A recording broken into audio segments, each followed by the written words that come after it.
Olá, colegas! Estamos dando início a uma série de vídeos que nos auxiliarão a ter mais saúde e qualidade de vida dentro e fora do nosso ambiente organizacional. Por muito tempo falamos em inteligência emocional, que devemos ter essa competência, essa habilidade. E a inteligência espiritual, você sabe o que é? Você sabe como desenvolver essa inteligência? Para falar sobre o tema, convidamos Marcelo Marinho. Marcelo é servidor público do Tribunal Regional Eleitoral de Rondônia, é bacharel em Direito e Teologia, mestre em Administração de Negócios e Direito Eleitoral. Tem formação em PNL, coach, mentoria e viveu a experiência do Amanaquei. Marcelo, seja bem-vindo e traga bastante informações para nos ajudar a quebrar alguns tabus que ainda existem sobre o tema inteligência espiritual. É uma satisfação estar com você na Escola de Contas e falar sobre a inteligência espiritual. Eu sou Marcelo Marinho e é um assunto que sou entusiasta, gosto muito de falar sobre a inteligência espiritual. E logo de início, refiro que a inteligência espiritual ela está relacionada à espiritualidade. E espiritualidade é uma coisa, religião é uma outra coisa diferente. A inteligência espiritual nada tem a ver com religião. Não iremos tratar aqui sobre a religião, não iremos tratar aqui sobre algo relacionado a organizações religiosas, nada a respeito disso. Iremos falar sobre algo do que nós somos. Nos anos 80 foi muito difundido a ideia do QI. Howard Gardner, ele criou as suas teorias que desenvolveram a ideia do QI. A inteligência, o QI, a inteligência racional tem a ver com o que nós somos capazes de fazer, o raciocínio lógico. Já na década de 90, um outro psicólogo, assim como Howard Gardner desenvolveu a inteligência racional, um outro psicólogo desenvolveu a inteligência emocional. E ao ele desenvolver, ele entendeu que há padrões e hábitos que são associativos, que desenvolvem em nós as emoções, o aspecto emotivo, é a inteligência emocional. Então ele deu uma outra dimensão, além daquele QI, se criou o que é a inteligência emocional. Mas nos anos 2000, uma filósofa e física chamada Dana Zohar, ela desenvolveu a ideia do quociente espiritual, no inglês o QS. E a inteligência espiritual tem a ver com quem nós somos de fato. Então, o QI tem a ver com o que nós somos capazes de fazer, com a inteligência racional. O QE tem a ver com o que sentimos, mas o QS ele tem a ver com quem nós somos. E ela difundiu na mesma época, na virada do milênio, nos anos 2000, em que os cientistas descobriram haver no cérebro, nos lobos temporais, algo chamado de ponto de Deus. É interessante partir da ciência essa ideia e essa demonstração da espiritualidade, pois ao se descobrir que assim como existem organizações neurais no cérebro que desenvolvem o raciocínio, assim como há também organizações neurais que desenvolvem os nossos sentimentos, foi descoberto que existe algo chamado um ponto de Deus que desenvolve a ideia de quem nós somos, o que nos faz sentido, o que faz sentido para a nossa vida, qual o sentido da vida, quais são os nossos valores, os nossos ideais, e algo relacionado à busca de algo superior, algo além da razão, algo além da emoção, que é relacionado à espiritualidade. Por isso esse assunto é um assunto por demais interessante. Vejam que nos dias atuais, muitas pessoas estão desenvolvendo, melhorar a sua autoestima por meio de padrões estéticos, de academias. Isso é uma espécie de inteligência corporal, uma espécie de desenvolvimento pessoal da sua imagem. Mas quem nós somos? Quais são os nossos valores? Há esse ponto de Deus dentro de nós que nos desafia, além desse desenvolvimento corporal, ou desenvolvimento emocional, ou na inteligência, no aspecto do intelecto, precisamos desenvolver a espiritualidade. Cada vez mais é presente, especialmente nesse tempo de pandemia, uma essência, uma busca de se perguntar qual é o sentido da vida, o que faz ser prazeroso para mim. Aí que entra a inteligência espiritual. Então, desenvolvemos até aqui o que a inteligência espiritual se difere do QI ou do QE, que são conscientes de inteligência, conscientes de emoção. Estamos falando agora de um consciente de espiritualidade.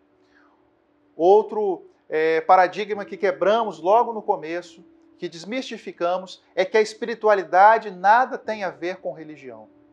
Então, acredito que despertei em você, provavelmente inspirei você a querer desenvolver a inteligência espiritual.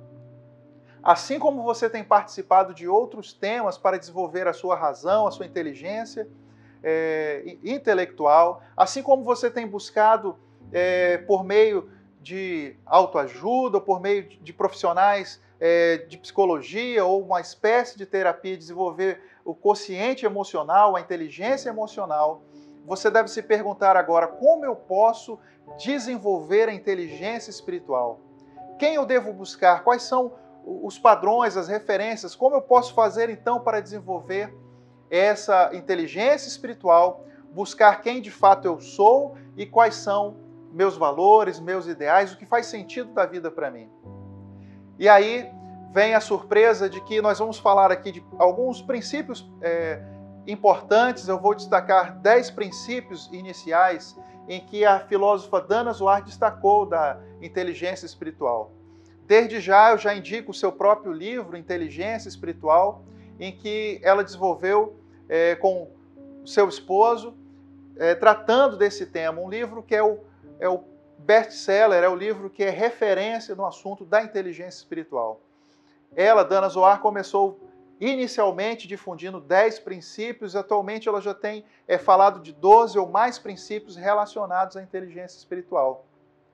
E o primeiro princípio da inteligência espiritual, que responde à pergunta, então, como eu posso desenvolver a inteligência espiritual, talvez vai surpreender você. O primeiro princípio, como você pode desenvolver a inteligência espiritual, é através do autoconhecimento. É através de uma autoconsciência. Incrivelmente, a resposta para desenvolver a inteligência espiritual não está em uma outra pessoa, não está em um lugar, mas está em você mesmo. Quando você começar a olhar para si mesmo, buscar a conhecer a si mesmo, o autoconhecimento, você vai ter a surpresa que todos nós temos esse ponto de Deus no cérebro, nas nossas organizações neurais.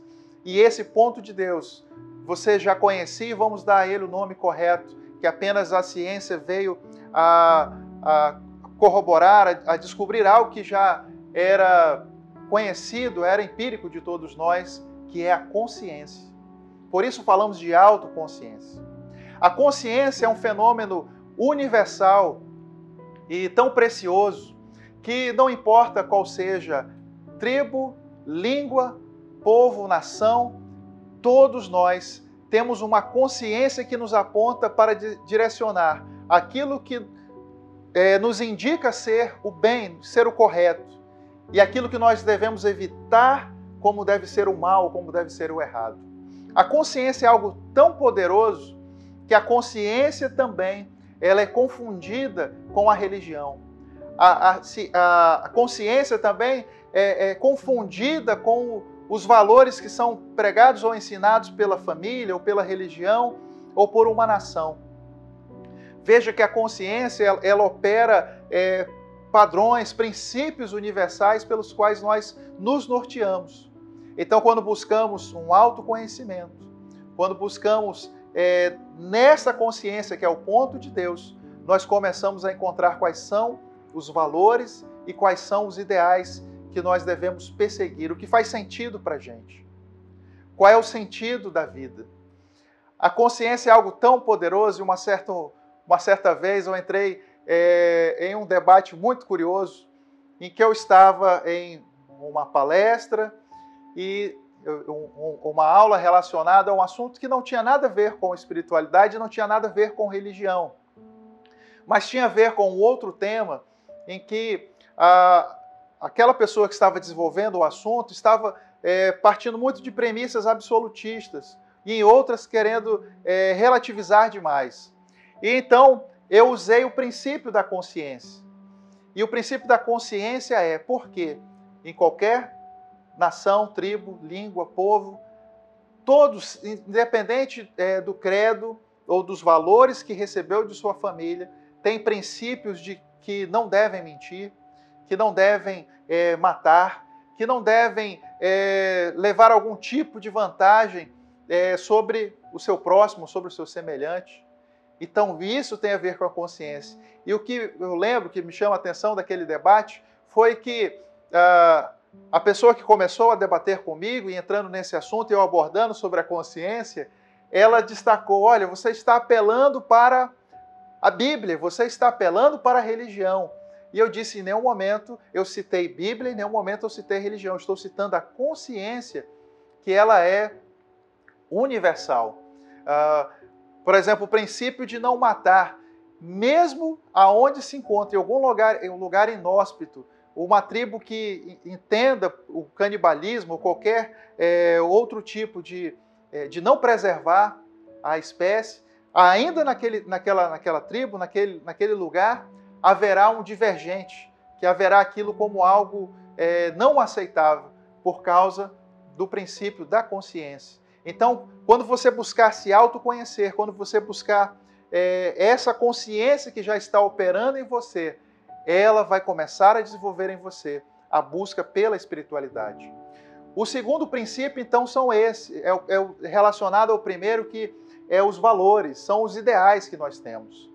Quando buscamos nos conhecer, basta buscar na consciência, basta buscar na nossa memória, na nossa história, nós vamos ver que nós já temos certos valores, certos ideais, que nós não abrimos mão dessas premissas, desses valores e desses ideais. Então é isso que devemos perseguir e é isso que faz sentido para a nossa vida. Um terceiro princípio é usar os desafios e a adversidade de uma forma positiva. Eu sei que quando olhamos circunstâncias ao nosso redor, percebemos quantas coisas nos levam para desanimar, quantas coisas nos levam para desestimular. São muitos os desafios e adversidades que ocorrem diariamente na família, no trabalho ou em outras situações ou lugares. Mas o terceiro princípio da inteligência espiritual diz que você deve usar aquilo então que é adverso, aquilo que está contra você de uma forma positiva. Você usa ao seu favor aquilo que parece estar agindo negativamente a você como uma forma positiva. O quarto princípio é entender que somos parte de um grande corpo. É isso que a inteligência espiritual, ou Dana Zohar, chama de holismo. Nós somos integrados a um grande corpo. Há uma grande fábula que é conhecida de muitos, em que numa fazenda um certo animal morreu e os outros animais não se importaram, dizendo que nada tinham a ver com aquilo. E naquela mesma parábola da fazenda, o fato de um animal ter morrido trouxe diversas circunstâncias que desencadearam a necessidade de que os outros animais daquela fazenda fossem mortos. Assim, nós somos parte de um corpo, de um organismo.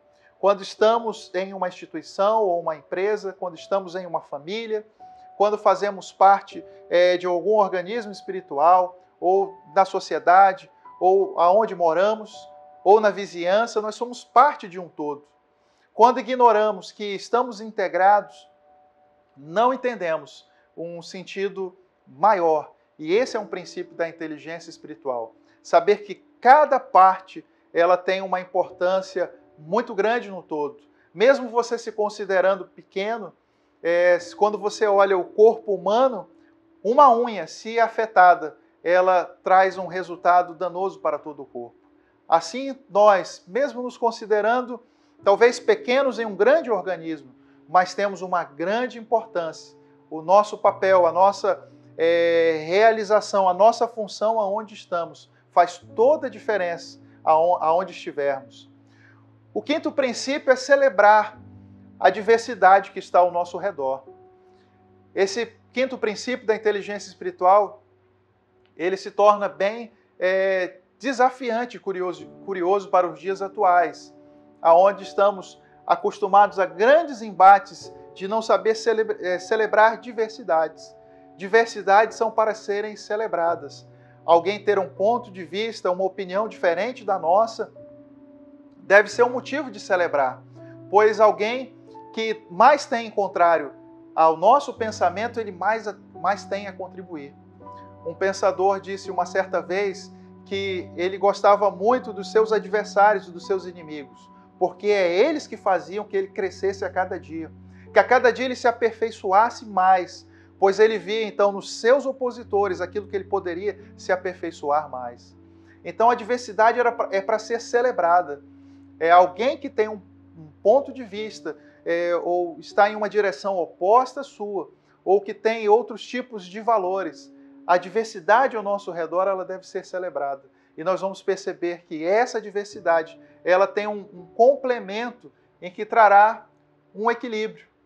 Estarei aqui nesse princípio até talvez fazendo lembrança, referência a um certo tipo de filosofia oriental, em que diz que onde houver dois caminhos, talvez a terceira via ou do meio seja mais interessante, seja importante. O sexto princípio é a independência. Independência significa que muitas vezes a maioria apresenta um certo tipo de valor, de ideal ou do que faz sentido a si, mas aquilo não tem correspondência conosco. E a independência, ela quer dizer, eu estou firme no meu valor, estou firme no meu propósito, mesmo que tudo ao contrário, ou a maioria pense diferente. Eu tenho a independência do meu valor, eu sei aquilo que faz sentido para mim e aquilo que é importante, aquilo que eu vou buscar. Nesse momento eu não posso deixar de pensar numa grande referência de inteligência espiritual como o Nelson Mandela. Veja o quanto ele foi persistente em um certo momento, ele ter valores, ele ter ideais diferentes do que a África do Sul tinha. Isso lhe custou a prisão por décadas. Mesmo assim, ele vendo que o momento político, o momento de valores ao seu redor eram diferentes, isso não impediu que ele fosse adiante, que ele perseverasse, mesmo em uma prisão. Isto é independência. Isso nós vamos encontrar também no Mahatma Gandhi, na Índia. A independência também é de um valor, de algo diferente ao que está contrário ao seu redor. Veja eu citar uma referência de inteligência espiritual sobre independência, talvez inesperada para você, uma grande referência de inteligência espiritual. Mais uma vez digo, inteligência espiritual nada tem a ver com religiosidade. Uma grande referência de inteligência espiritual, e aqui nesse princípio da independência, que me inspirou profundamente na década de 80, início da década de 90, foi o corredor Ayrton Senna da Silva. Ele correu numa época em que todos os outros corredores negavam uma fé em um Deus. E ele professava com muito entusiasmo, muita certeza, que Deus era o seu principal motivador, a sua força, para ele alcançar os seus objetivos. Então a independência ela tem a ver com isso. Enquanto todos em um momento estão, de repente, em algo que é apenas um modismo daquela época, daquele momento, mas você tem a certeza que você está no valor no ideal correto, você permanecer nele. Chegamos agora ao sétimo princípio da inteligência espiritual. O sétimo princípio tem a ver com ressignificarmos as coisas.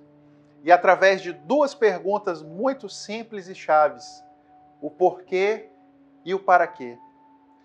Eu tenho certeza que muitos de nós chegamos em momentos na nossa vida, seja em qual fase ela for, ou seja em que circunstância somos desafiados, em que há algo que produz um impacto muito negativo, muito forte para nós. Mas nesse momento, você deve aplicar esse sétimo princípio e fazer uma das duas perguntas para ressignificar aquele seu momento, o seu estado atual, que não seja desejável. É perguntar o porquê ou o para quê. É ressignificar aquele momento. Eu trago em minhas lembranças algo muito comovente, muito precioso, de uma mãe que passou diversas adversidades em questão de saúde, em questão física com o seu filho. E por muitas vezes ela repetia que ela não se questionava o porquê estava acontecendo aquilo, mas para quê? No que aquilo havia de melhor para ela ver a manifestação do cuidado de Deus para com a sua vida. Então, a palavra para quê, ou o porquê em certas circunstâncias, ela nos dá um outro significado. Tem a ver com o outro princípio que falamos anteriormente, de que devemos usar circunstâncias que são contrárias ao nosso redor para usarmos a nosso favor positivamente.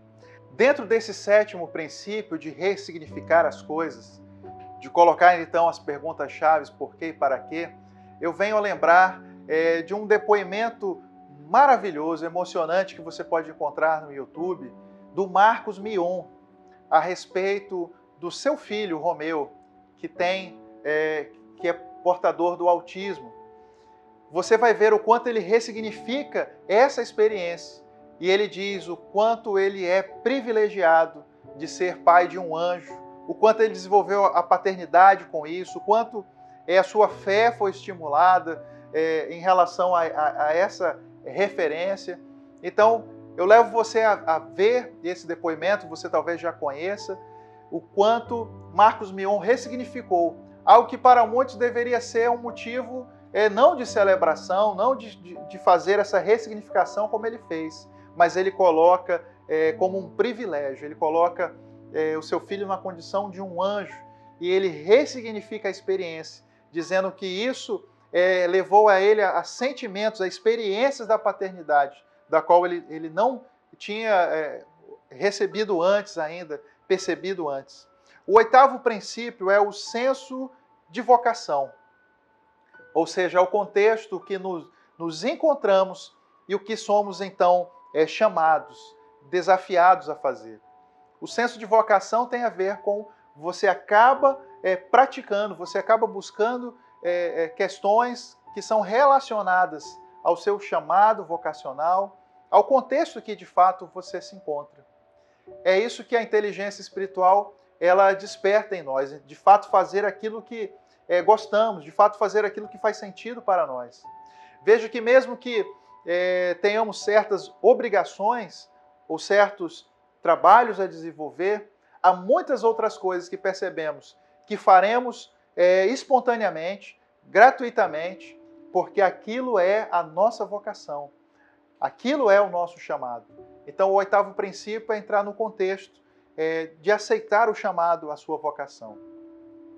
O nono princípio é a espontaneidade. Espontaneidade significa você vai viver o agora, você vai viver o hoje. O nono princípio aqui que falamos, então, tem a ver com isso. Vivamos o hoje. Agora faço, sim, uma primeira referência conhecida no meio da fé. Basta vivermos a cada dia o seu próprio mal. Então, vivamos o hoje.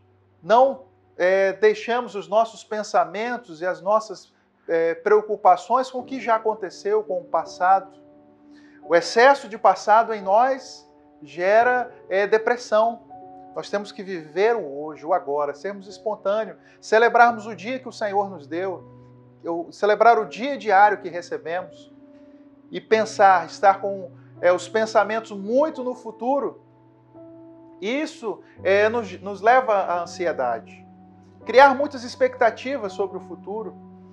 Alguém já disse que a expectativa é a mãe das frustrações. Ter excesso de futuro é ansiedade, ter excesso de passado é depressão. Então nós temos que viver o hoje, o agora, sermos espontâneos neste momento. Hoje é um dia especial para que você diga para as pessoas que você ama, que de fato você as ama. Hoje é o dia para você, dentro das reflexões, ou dentro do que você está recebendo dessa inteligência espiritual, desenvolver a sua espiritualidade, desenvolver a sua fé. Não é necessário você desenvolver a fé que seja considerada universal ou dominante. Nós falamos aqui da independência. Você sabia que, curiosamente, para que você perceba o quanto as religiões, todas elas tentam difundir a espiritualidade, mas que a espiritualidade é um fenômeno universal? Você sabia que muitos cristãos, eles citam uma referência do Alcorão sem saber que estão citando o Alcorão, e eles acreditam que essa referência da Bíblia é a referência que diz que nenhuma folha cai de uma árvore a não ser com a permissão de Deus. Isso não está em nenhum versículo da Bíblia, é uma referência do Alcorão. Então é isso que eu digo a você, seja espontâneo, desenvolva a sua espiritualidade, desenvolva a sua fé dentro da sua independência. Aquilo que está no ponto de Deus em você, você vai acabar descobrindo dentro de você mesmo quais são os valores, quais são os ideais, qual é a espiritualidade ou qual é a fé que você deve desenvolver. E por último, do 10º princípio, de como você desenvolver a espiritualidade, nós falamos sobre a compaixão. A compaixão é a percepção do outro. Se colocar no lugar do outro, tentar ao menos ter o sentimento, a percepção da pessoa que está ao seu lado, o próximo. Isso é a compaixão. Compaixão, então, é um desafio, é um dos talvez dos maiores desafios, por isso eu deixei para falar como o 10º, ou um dos últimos dessa lista de princípios para desenvolver a inteligência espiritual.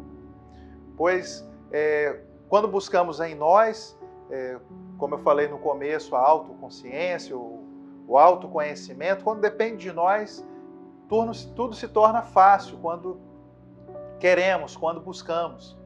Agora, desenvolver a compaixão, que é se colocar no lugar do outro, buscar em alguns momentos mais o interesse não próprio, não seu, mas do outro, isso tem muita diferença.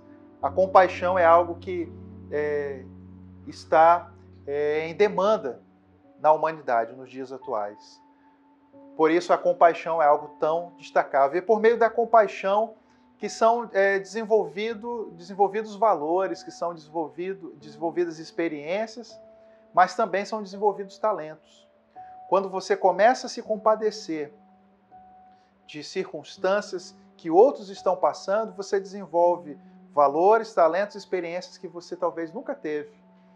Se você se importa com alguém que está sofrendo por causa de uma adversidade financeira, você desenvolve um talento, algo que você nem sabia que tinha, de ajudar aquela pessoa com alimentos ou com finanças, mas também com o seu conhecimento. E aí isso é a compaixão. Nem sempre a compaixão é por questão também financeira, mas quantos estão sofrendo por separações, estão sofrendo por enfermidades, especialmente no momento em que atravessamos uma pandemia. Se colocar no lugar do outro é isso. Eu lembro com muita alegria, com muita positividade, quando uma das primeiras pessoas infectadas com Covid-19, ainda no ano 2020, em Porto Velho, naquele momento se criavam várias informações distorcidas, e o quanto eu vi compaixão, solidariedade de vizinhos para com outros que não podiam ir ao mercado naquele momento, porque estavam infectados. Naquele momento havia uma restrição enorme para aquelas pessoas que estavam infectadas, elas não poderiam de fato saírem sequer de suas casas. E eu vi o quanto vizinhos desenvolveram a compaixão de ir fazer compras nos mercados em favor daquela família, irem até o local. Trago também em minha memória lembranças, momentos em que eu tive, em alguns anos anteriores, aquela virose da cachumba, e um vizinho, de uma forma surpreendente, um vizinho e amigo, ele chegou sem o menor constrangimento ou impacto de chegar a mim e achar que seria infectado, ele foi até a minha porta e disse: olha, eu trouxe aqui esse lanche, essa refeição especial para você. Essa compaixão, essa difusão do amor, ela desenvolve muitas reconciliações, ela desenvolve muitas curas, e isso é um princípio especial também da inteligência espiritual.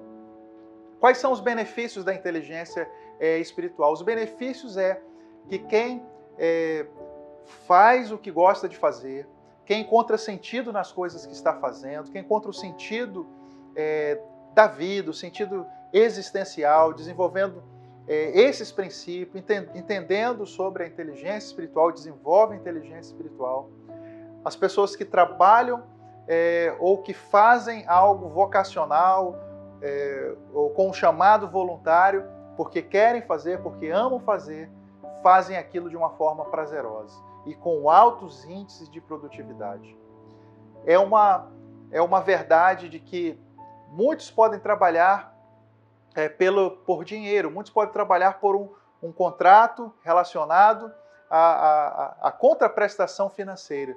Mas quem faz as coisas somente pelo dinheiro, uma hora não encontra mais o sentido ou o prazer naquilo. Então, os benefícios de quem tem inteligência espiritual é fazer algo porque gosta, prazerosamente, não apenas por uma contraprestação financeira ou por uma obrigação. É claro que muitos, por um momento, por uma circunstância, estão desenvolvendo uma atividade, um trabalho em que não se sentem encaixados com os seus valores ou com aquilo que gostam de fazer. Mas eu trago a você usar o princípio da ressignificação, a colocar o porquê, o para quê. Trago uma experiência pessoal no meu trabalho, na minha instituição, que durante muitos anos eu fui identificado com algo que não era agradável para mim trabalhar. Como presidente de uma comissão de processo administrativo disciplinar e de sindicâncias. Mas uma colega de trabalho, de uma forma muito sábia, ela me ajudou a trazer um ressignificado àquilo, que não era prazeroso para mim, que não trazia um resultado para mim. Mas a ressignificação dela me fazer perguntas chaves, refletir se eu não seria ali um instrumento de pacificação, de diplomacia dos conflitos dentro do meu trabalho, e aquilo resultaria num ambiente mais pacífico, num ambiente mais diplomático. Então, ressignificar. De repente, nesse momento, você não tem a oportunidade de estar fazendo o que gostaria de fazer, mas se você trouxer um ressignificado, você pode estar numa situação que talvez esteja até insuportável, mas você trazendo ressignificado, você vai se sentir novamente com prazer, com satisfação. A inspiração, ela vem de fora, mas a motivação, ela vem de nós mesmos. Você pode encontrar uma motivação, mesmo que por um momento você não esteja ainda desenvolvendo, trabalhando com aquilo que você gostaria de fazer. Então eu deixei lá no começo aqui da palestra o livro, para aqueles que querem conhecer mais e desenvolver. Passei o livro da maior expoente do assunto de inteligência espiritual, Dana Zohar. O nome do livro é sobre o mesmo tema, inteligência espiritual. Como eu disse lá no começo, o curioso é que ela é uma física e é uma filósofa. Ela não tem nada a ver com o aspecto de religião. E ao final eu trago 3 filmes para aqueles que gostam de filmes, para que assistindo esses filmes possam entender também ou relembrar algo que falamos nessa palestra. Eu cito a você o filme O Poder Além da Vida, do ano de 2006. O filme O Poder Além da Vida, sem dar spoilers, mas trazendo um resumo, ele é interessante, pois ele conta a história de um ginasta que sofre um acidente e ele tem que despertar uma motivação, tem que despertar novamente, desafiar aquela circunstância adversa para voltar a treinar e, de repente, ser competitivo. E é quando ele encontra alguém que ele não consegue entender como que aquela pessoa começa a desenvolver uma espécie de mentoria com ele, para que ele possa rever a situação adversa que ele está e volte a ter motivação. E o que me chama a atenção nesse filme, do Poder Além da Vida, é que ele fica tentando identificar se aquele homem tem alguma coisa relacionada a algum tipo de fé ou de religião. E ele percebe ao longo do filme que tudo tem a ver apenas com princípios. Ao final da jornada, daquela mentoria, ele percebe que são apenas princípios, não há uma religião ou uma fé. Aquele homem não é nenhum místico, não é nenhum religioso, mas alguém que tinha uma experiência a compartilhar e desenvolver princípios de inteligência espiritual. Um outro filme também muito interessante, de 2016, é Até o Último Homem. O filme Até o Último Homem você verá como alguém que tinha uma espiritualidade. Aí sim ele tinha uma certa tipo de fé particular, uma religião em que ele identificava os seus valores, os seus princípios, mas o quanto ele levou ao extremo os seus valores e os seus ideais, mesmo num ambiente de guerra, e ele tendo um ambiente ou valores de não usar armas. Então, o filme Até o Último Homem, de 2016, é um filme muito interessante para observar até onde alguém é capaz de chegar com seus valores e ideais, mesmo num ambiente que seja impossível se colocar os seus valores e os seus ideais. Outro filme que eu destaco é o filme Gandhi, de 1982. É um filme biográfico, é um filme documentário. Esses três filmes, os dois últimos, têm a ver com fatos reais, mas o filme Gandhi, ou você pode buscar um outro tipo de filme biográfico ou documentário que tem a ver com seus valores ou ideais, ou um filme sobre a história de Martin Luther King, ou um filme sobre a história de Nelson Mandela. Eu, curiosamente, seria despertado, gosto muito do documentário sobre a história do Ayrton Senna. Mais uma vez volto a falar dele, e você diz, mas o que o Ayrton Senna tem a ver tanto com espiritualidade? Eu fico impactado no documentário no momento em que ele ganhou, se sentou no primeiro carro de Fórmula 1, e na hora que ele sentou naquele carro, ele diz, hoje eu estou começando a realizar um sonho, e naquele momento ele destaca o seu valor, o seu ideal, ele diz, eu sei que Deus é que me deu essa oportunidade para que eu estivesse na Fórmula 1 e recebendo esse carro de Fórmula 1. Então é nesse aspecto. Então você pode buscar um último filme que seja biográfico ou documentário, de alguém que tem um valor, que tem um ideal, e ele persegue grandemente o seu valor, o seu ideal, o seu sentido da vida. E eu encerro então essa palestra de inteligência espiritual dizendo uma frase do piloto Ayrton Senna da Silva, que ele diz que tudo que você fizer com dedicação, com esforço, tiver paixão, tiver amor naquilo que você está fazendo, se você prosseguir nisso, de uma hora ou de uma forma ou de outra, você vai chegar lá. Então, que essa palestra tenha despertado em você um desejo talvez inesperado de você desenvolver algo que você tem, precisa ser desenvolvido. Assim como você é inteligente, na tua razão, no teu intelecto, assim como você tem buscado equilibrar suas emoções, você tem inteligência emocional, desenvolva também a inteligência espiritual. Pois esse ponto de Deus que está em nós, ele está ali sempre ativando para nos despertar que tem algo além, algo maior que podemos fazer. E é só isso que vai preencher esse sentido de realização, esse sentido existencial, é buscar algo em conexão superior com aquilo que somos de fato vocacionados, aquilo que tem de valores e ideais em nós.